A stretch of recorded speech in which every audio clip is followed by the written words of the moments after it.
ምን እያደረግሽ ነው? ምን እያደረግሽ ነው? ምንድን ነው? ወይኔ በቃ በሰው ሀገር አብጄ መጥረቴ ነው። መች ነው የምትሰለጥኚው? መቼ ነው ሰው የምትሆኚው?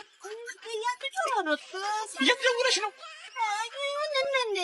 እናናሽ ጋር በዚህ ስልክ በዚህ ዘመን በ2024 ኧረ ወይኔ ኧረ አንቺ ልጅ አይሰራም። እባክሽ ሰምተኝልኝ። ኧረ ሰውኝልኝ አቃቃት ይተቷል። ምን የበላችሁ ሳንቲም መሰረቶች ከተደሞ የበላችሁ ትናለች። ሲጀመር ይሄ ካርት ነው ሳንቲም አይደለም። በመጀመሪያ የተገርበው በቤተሰብ ሲደውለችኝ ታውቂዋለሽ። ሀገርሽ ነገውን አንጠልጥዬ ልክሻለሁ። እዚህ ሀገር ምን አዳረክ?